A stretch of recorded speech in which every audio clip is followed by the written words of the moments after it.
জি রাকিব, জি আনোয়ার, জি ওখানে আমি কয়েকটা প্রশ্ন করব, যদি উত্তর দিতে পারেন আপনারা 100 টাকা পুরস্কার পাইবেন, মানে যে উত্তর সঠিক উত্তর দিতে পারবেন, ঠিক আছে নি? আলহামদুলিল্লাহ। আচ্ছা যাক, টাকার কথা বলে আলহামদুলিল্লাহ। মানে আপনি কোন ওদের লেখাপড়া করতেছেন, দেখি আপনার স্মরণ শক্তি বাড়ছে না কমছে। আপনি কোন বাংলাদেশের জাতীয় মাছের নাম কি? জাতীয় মাছের নাম সিলভার। এটা আপনি এটা বলছেন? জি আচ্ছা, রাকিব কোনছেন? ইলিশ মাছ। জাতীয় নাম কি? ইলিশ মাছ। জাতীয় মাছের নাম কি? ইলিশ মাছ। আচ্ছা, আপনি ইলিশ মাছ কইছেন। তুতা ভাই কি কন?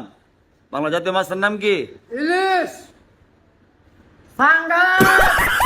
মানে একটা উত্তর সঠিক পাইছি রাকিব থেকে তুতা ভাই থেকে।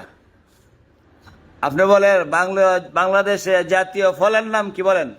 ইয়া কাঁঠাল। আপনি বলেন কি? কাঁঠাল। আপনি কি বলেন? কাঁঠাল। কাঁঠাল। আচ্ছা, বাংলাদেশের জাতীয় পশুর নাম কি? জাতি ইয়া জাতি ফুল। জাতীয় পশুর নাম কি?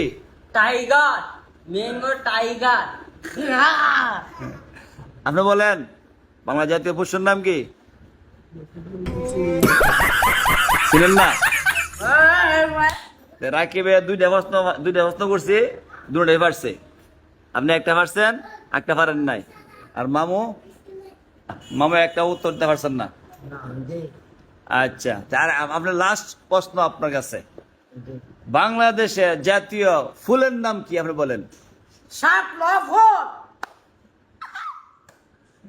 আপনি বলেন। সাতটা ফুল। আপনি বলেন। সমান হওয়া।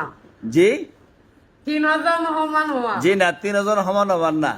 আপনি শুধু একটা পারছেন 3টার মধ্যে, ঠিক আছে? সাতলা। আর রাকিবে পারছে 3টাই। আর তুতা ভাই